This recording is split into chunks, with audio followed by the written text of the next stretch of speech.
Hello, everyone, and welcome to another episode of the Roots Report.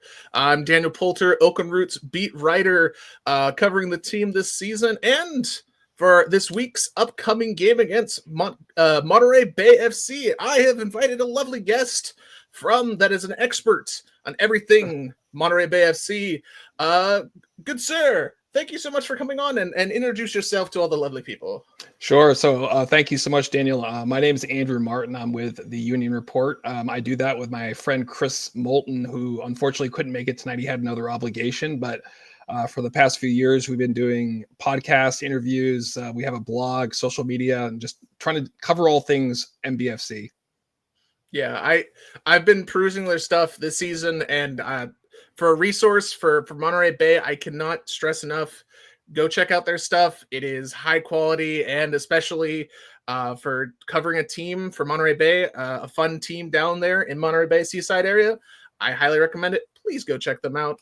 And two teams right now sitting at 11th and 10th, probably not where they had hoped to be this season in Oakland and Monterey Bay. For yourself, how has the season been for Monterey Bay? Because the seasons have definitely been different between Oakland and, at least from the outside over here in Oakland in the Bay Area. For you guys, how has the season been? And has it been what you guys expected, or has it kind of been a bit of a funky season? It's been, I would say, kind of an up and down season. The club made a bet with the fans before the start of the season that season ticket holders would get a 20% discount at the end of the year if Monterey Bay did not make the playoffs this year. And I believe the other half of that bet was if they did make the playoffs, the season ticket prices would be frozen for 2026. So all sorts of good incentives there. Yeah. The club started out of the gate pretty fast. They lost their first match and then reeled off 3 or 4 victories in the next handful of matches. They had a pretty cold stretch in the middle where they were struggling to score. And then recently it's been a little bit more up and down. You know, we're still finding it hard to find the win column. And so we've gradually slipped down the table, and now we're on the outside looking in right now with 8 games for us remaining.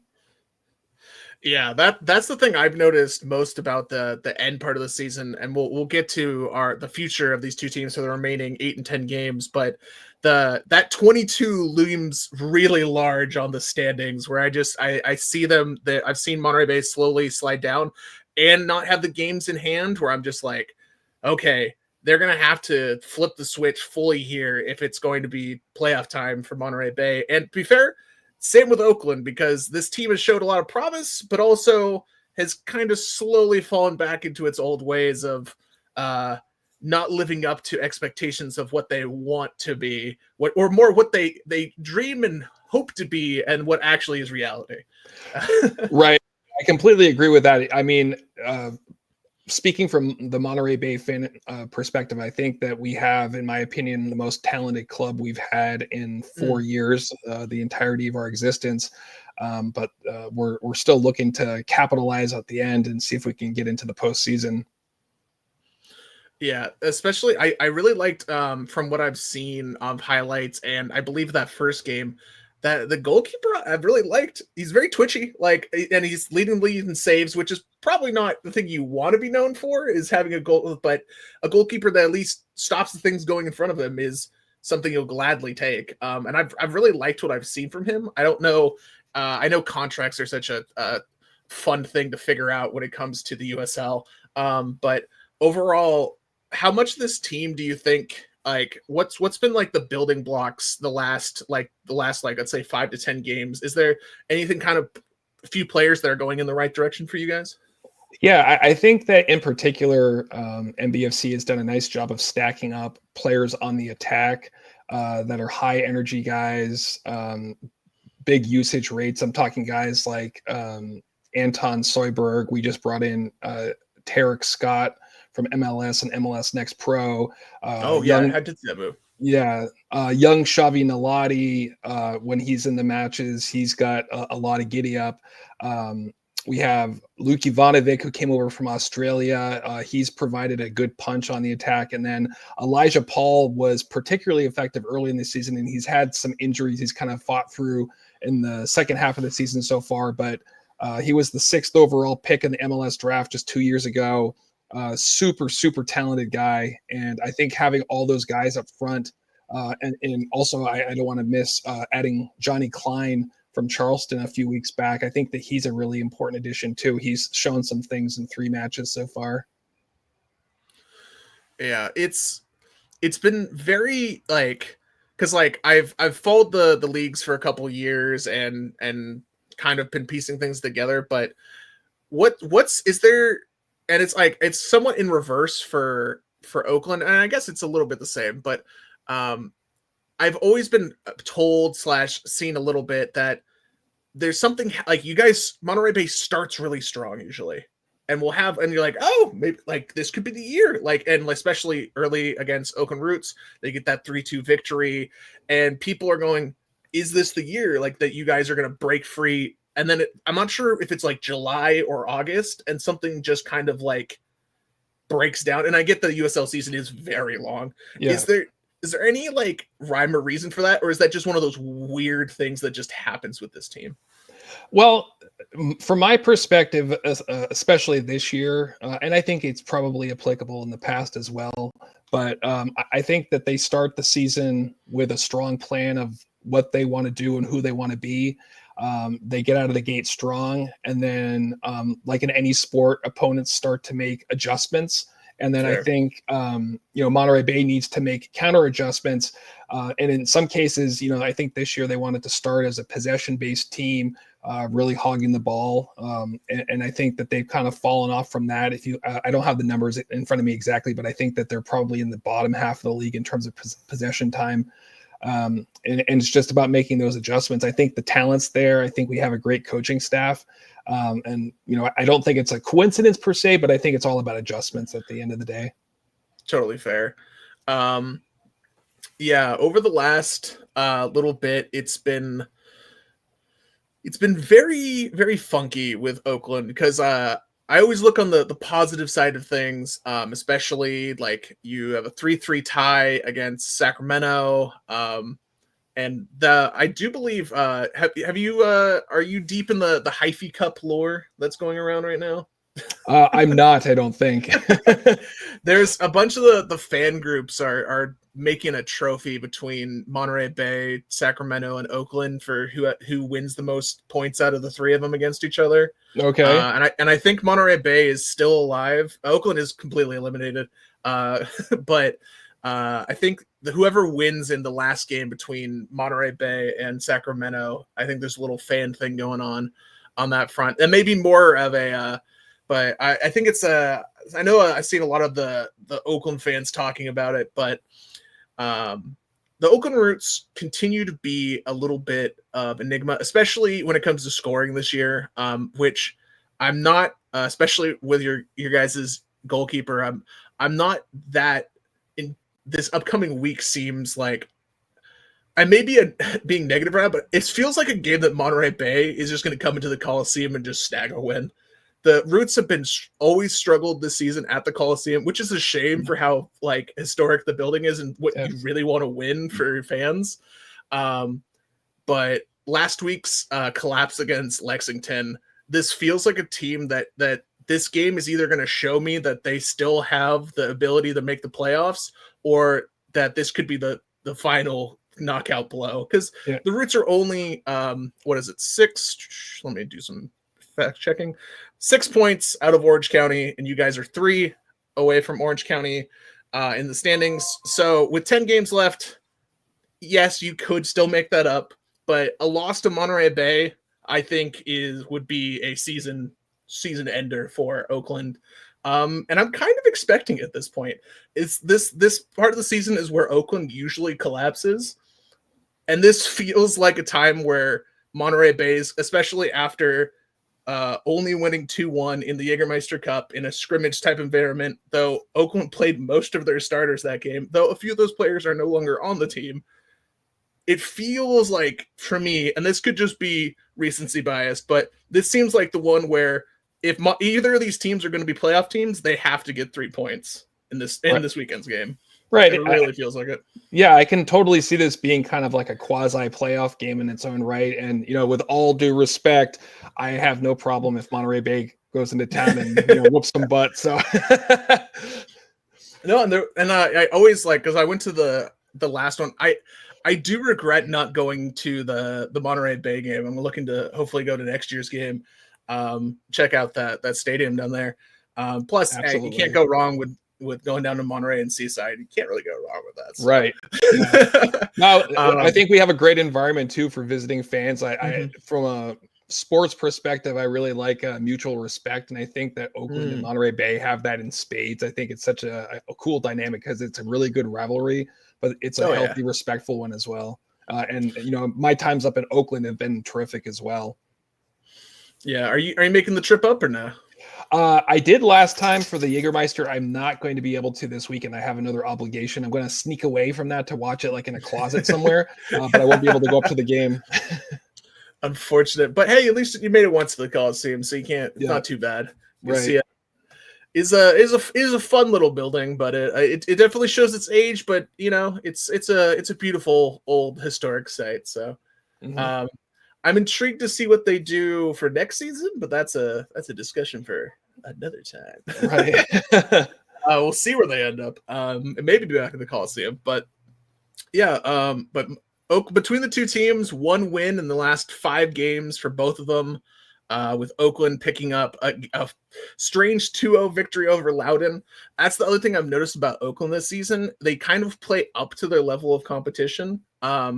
Where if there's a game that they should win, or at least be competitive, like last week against Lexington, they completely disappear and kind of wither away. But if they play a top, they've beaten San Antonio this year. They've beaten FC Tulsa. They've tied with Sacramento, and they've beaten Loudoun. This team makes no sense when it comes to that's why I'm like, hey, if the Roots make the playoffs, they have a good chance of knocking off a team just because they weirdly play up. But then, they play Las Vegas later this year, and I fully expect Oakland to lose. It's just Las Vegas is completely doomed, even though Las Vegas is only 1 point behind Oakland. It seems like a team heading in much more of a downward direction. But what do you think is going to be the biggest thing that Monterey Bay needs to do to kind of get out of the funk they've been in the last 5 games, you think?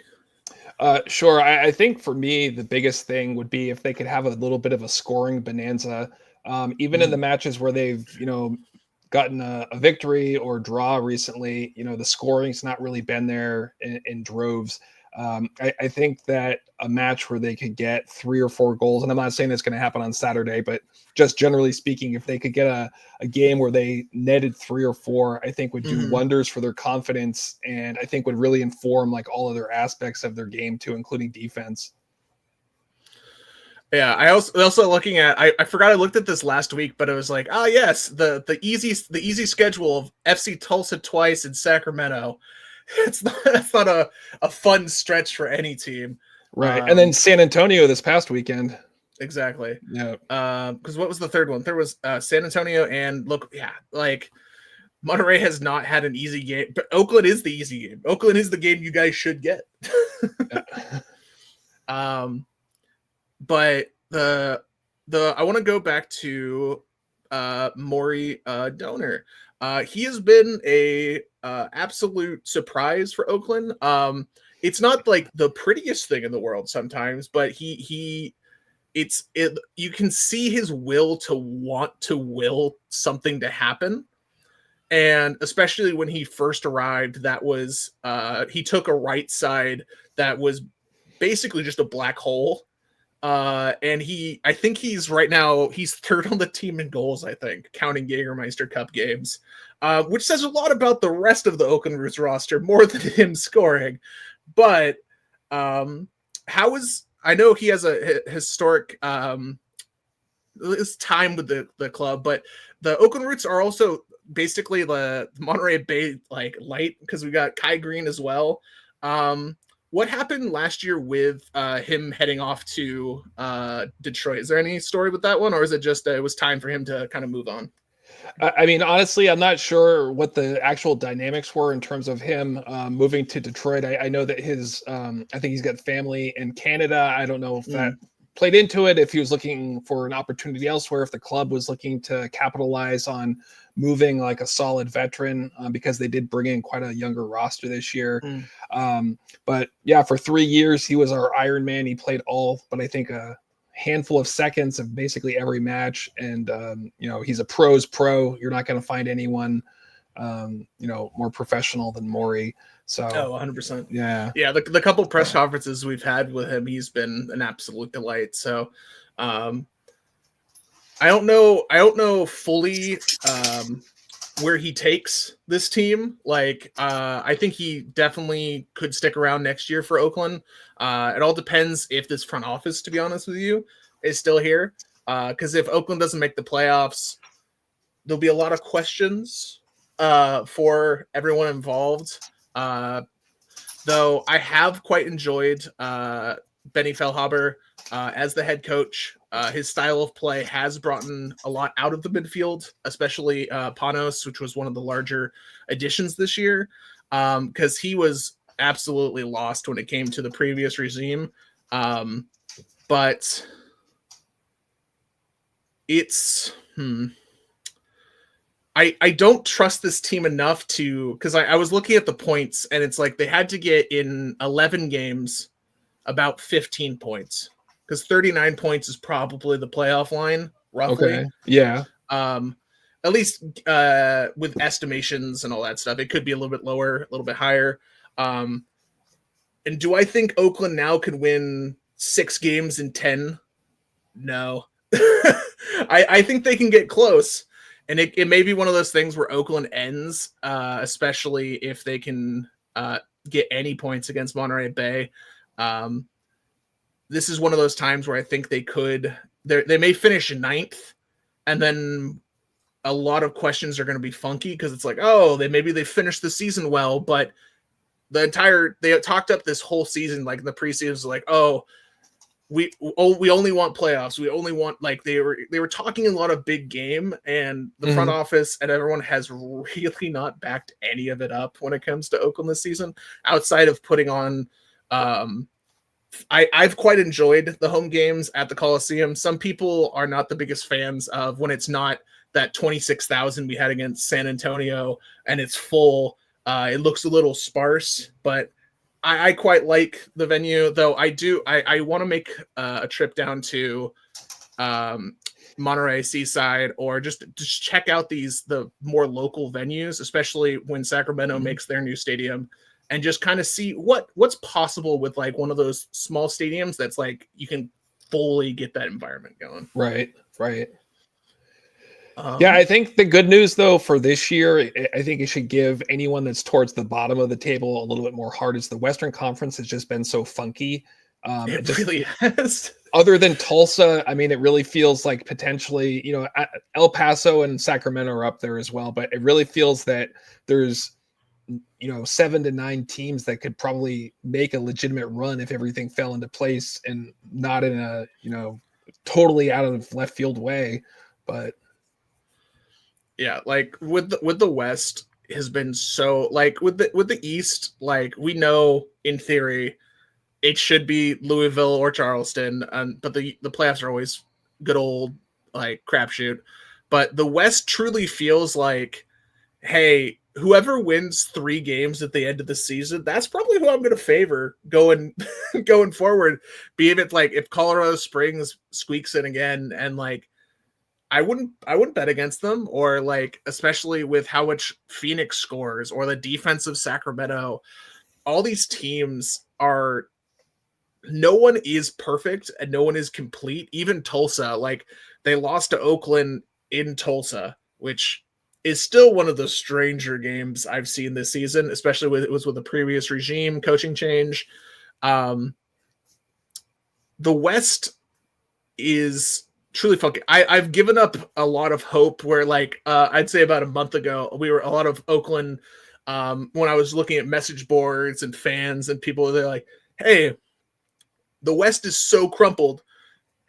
What about a playoff game at the Coliseum?" That talk is luckily all not luckily, but has completely gone away. People are being realist now that hey, if you can even make the playoffs, we'll take that. But no one's. I think after the Lexington loss, a lot of that hope is starting to go away.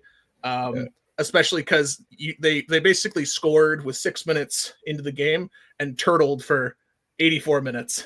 Yeah, And you're not going to win a game, especially Oakland's defense has gotten a lot better over the last during the Benny Feilhaber era, but it's not good enough to stop an average team from getting 10 corners in the first half. One of them's going to go in, and then Lexington scored in the last minute to go up 2-1.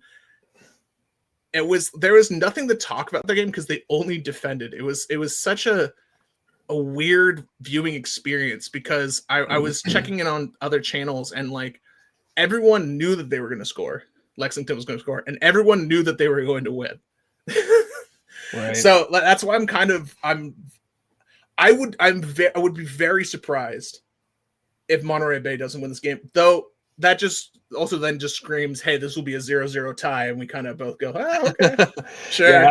I mean, at this point, honestly, we both need to start stacking 3-point games, no doubt about it. The Western Conference, though, this year just seems like it's been whoever's on the hot streak at the moment. I mean, 6 to 8 weeks ago, Lexington looked like they were a basement dweller, and depending on how things fall this weekend, they could be tied for second. And no disrespect to them whatsoever, but I don't see them having any significant talent over and above Oakland or Monterey Bay. It's just how things fall into place at certain times, I think.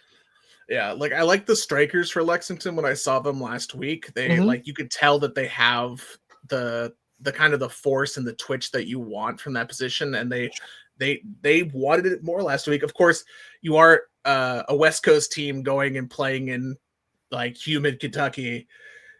That is something, but especially with how Oakland so quickly turned into a lot of their bad habits, where we haven't seen that yet under Benny Feilhaber, where the team kind of just plays kick away, where in the previous regime it was a lot of just like, hey, prayer, no tactics, just kick it farther, hopefully you don't get a yellow card, beat the guy and try and score. And that came back a lot in that game, which if they win that game, then you're only 3 points, and then the Monterey Bay game is even more astronomically important instead of looking like the light is slowly collapsing on you with the loss to Lexington. And it doesn't help that Oakland is playing against Pittsburgh and then Charleston. They've got some heavy hitters. Tulsa's coming up. This and the Monterey Bay and Lexington are the game where you kind of look at the schedule and go, if you think you are real, you get 3 points. But again, if I walk away from the Coliseum on Saturday and they have won, I will be very surprised. And it's not because of talent, because I do think they've brought in Danny Trejo from Birmingham. They've brought in Faisal Batache from Tulsa. They've brought in some nice young pieces, or at least USL guaranteed starters. But it's just something's off, and it may just be this season, and you kind of just chalk it up to, hey, we'll see. There's no relegation yet, so we'll go again next year. But well, one of the monkeys that Monterey Bay needs to get off their back and would hopefully happen on Saturday is the road has been a real bugaboo for them. They've played 12 road matches in league play, and they're I believe it's 1-4-7 so far, and they've only scored in 3 or 4 of those matches. And so the level of play between home and road has been much different. And obviously playoff teams need to back it up in both places. They don't necessarily have to have the same form, but one victory on the road won't get that done. So that would be another huge thing for them to accomplish on Saturday, especially in a tough environment. Oh, go ahead, sir. Oh, no, finished. Okay. So this is actually very funny. So I've just put up on FotMob the away stats for and home stats, and I'll swap to the home stats in a second here.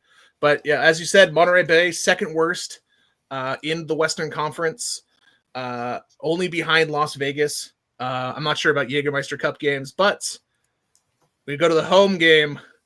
Oakland Roots, the worst home team in the Western Conference. Two forces destined not to win. which I guess just means that we're looking at a draw, aren't we? I don't know. There's just part of me inside that think, yeah, we're coming off a 0-0 draw this weekend, and I just feel like we're at the point of the season for both clubs that I think there's going to be a little bit more action than maybe we're thinking there's going to be.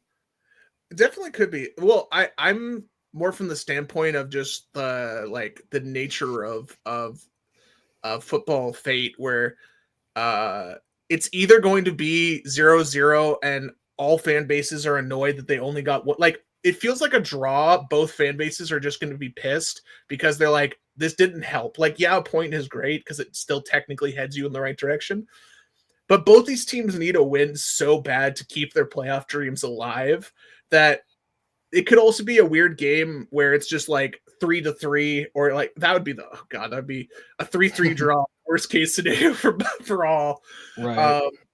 But I could definitely see what you're saying about it actually them going for it because they know that they need these 3 points.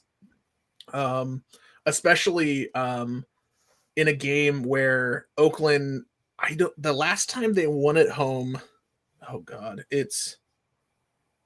nope, that was on the road. It may be versus Orange. Oh no, I know exactly what it was. This doesn't count though, but it was the last time they won was against Monterey Bay in Jägermeister Cup play action, which was a little while ago. Though I wanted to bring up a couple things that are on the more non-serious side. The first thing is when did I thought it was Oakland's thing to have the best fashion in the USL. Where'd this come from? This is fantastic. Yeah, the Monterey Bay merch team has put out some pretty cool stuff over time. I may or may not be old enough to remember when people actually were alive in 1986. But yeah, this most recent collection is pretty cool. Oh yeah, and I know that being a lot of people are saying this season that Oakland is a lifestyle brand instead of a club team, but I'm glad to see also that Monterey Bay brings the heat when it comes to some of these fashion collabs. Especially, I'm not a bucket hat guy, but like I get it. Yeah, yeah. That's fantastic. And then the second thing, because I know a whole bunch of Oakland Roots fans would give me crap if I didn't. Where do you stand on the enigma that is Kelpie? Well, I think Kelpie is awesome because in general, I'm not the biggest mascot guy in sports. And the ones that I really don't like are the cookie cutter ones, like Pete the Pirate. Oh, yeah. And that. So whenever they have a little bit of extra character, a little extra pizzazz, I appreciate that more. And Kelpie, the very first match that he appeared in, he was running around the pitch and his shoe came off, and it just made him a little bit more human. And so I think it's terrific. Yeah, I quite like him just because of exactly what you said. I'm also a fan of weirdly a bunch of Philadelphia teams. So the Philly Fanatic and Gritty, and just if it's slightly cursed and like it wouldn't fit in with regular society, I'm all for it. And the beauty that is Kelpie is I know that there's some Oakland fans that this is like nightmare fuel, as the headline suggests, but I love it. Like part of me hopes that it shows up to the game, even though I know it's probably only a home thing, but I love it's just a fantastic. It's especially because it's not boring. It may not be for you, but you can't say it didn't. It's not like you don't like you remember this thing. It's fantastic. I love it so much. Very memorable. And I would encourage Oakland fans when they come down to games, don't be afraid of Kelpie. He's dapped me on multiple occasions. Very friendly. Oh god. All right. I think let me check on the last couple things here. Let me see if I can bring up. Sure. I think I've got. Yep. All right. So for the 8 remaining games of the Monterey Bay schedule, how are you feeling overall? Do you think they make the playoffs? Do you think they squeeze in, or how are you feeling about these remaining 8 games for you guys? Sure. Generally, I don't like making predictions. I think that totally. it has the likelihood of making me look foolish, or if you believe in luck, giving bad luck. But I am encouraged a little bit, at least by the fact that 5 of our last 3 are at home, where we played much better. I think that we're getting our guys, healthy. We have a couple of guys that are still out. Grant Robinson, who's played really well when he's been in there. And then we have Mael Malongo, who's on international duty for the next several weeks. But, we brought in a couple of new guys this month. And, I'm certainly not down in the dumps. I'm looking forward to these matches and seeing what they can do. Nice. It's going to be a weird 10 games for Oakland because, all it takes for the West is everyone else has a draw, and then Oakland wins 2 games. Then you're like, oh, you're 1 point out of the playoffs again. So it's until I get I think 9 to 10 points outside of 8th is when I'll finally kind of pack in the season of expecting them to go anywhere. Though I do hope that they stay at the Coliseum just for the small dream chance of next season or the year after. A home playoff game in the Oakland Coliseum, especially if it was versus a local team versus Monterey or versus Sacramento. That place would be so rocking with home and away fans. That it would just be a sight to see, even if Oakland loses that game. Because I root for storylines, not for teams. So I just want to see that environment. And overall, I'm excited for this game. But I still don't fully know what to expect from it. It's going to be a weird one, just like Monterey Bay, because they also haven't played an actual game. The teams are so different than they were at the beginning of the season that it could just be a dart, like you were saying earlier, where it's just hey, it could be 3-2 or it could be 1-1. There's no thing where I'm just really certain, because Peter Wilson for Oakland has scored in 4 straight games, I think. And he couldn't find the back of the net for the entire start of the season, and now he's tied for 12th in the league with 7 goals. And I'm like, all right, sure, you do you. and for both sides, I think another kind of important component is both of them now have at least one player, if not multiple players, that are new and are still adapting. And it's when are these guys, or are they going to go off? Is it going to be this match? Is it going to be later? And that could really change things as well for either side. Yeah, because I fully expect Danny Trejo to score. He's too good of a striker, and you brought him in to do exactly that. I expect him to probably be starting against Monterey Bay because this will be his 3rd total game. Though they have liked to use him in the super sub last 20 minutes, kind of just go get it. You just do you. Who cares about what system we're going? Just go and try and score. And he was really, really good against Sacramento in his first game, and then he was really, really bad against Lexington. So it's we'll see. Yeah, I mean, there's a lot to be said about switching coasts and switching teams. This is very true. Playing styles and all that. I mean, we have Johnny Klein that came over from Charleston. He's only been here for 3 matches, and we just actually interviewed him earlier this week, and just a lot of change you have to go through both on and off the field. So, but at some point, these guys are pros, and it's going to click. They'll have enough time with their new teammates, and it's who's going to do that first? Hopefully, it'll be Monterey Bay, but touche. Yeah. Okay, good sir. Is there anything else for Monterey Bay in general, or the rest of the season that you want to bring up?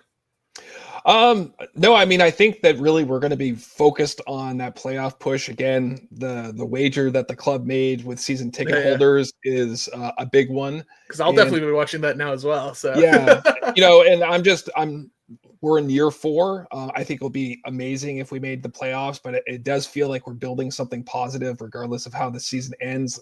I want to see us end on a positive note.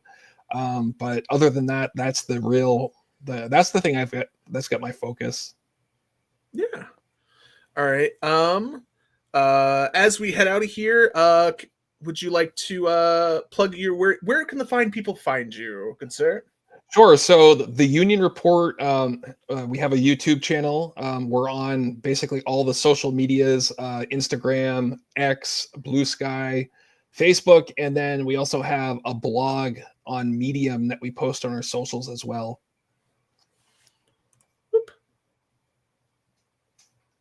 Make sure to go check them out. Highly recommend. By far the best resource for Monterey Bay FC.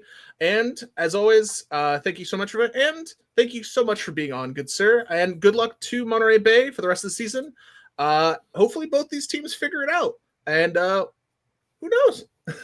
Yeah, who knows? Maybe we can go in as 7 and 8 together. Yeah, I'm down for that. Yeah. Well, thank you so much for having me. I do appreciate it. Yeah. All right. Thank you so much, everyone, and I'll see you all next week.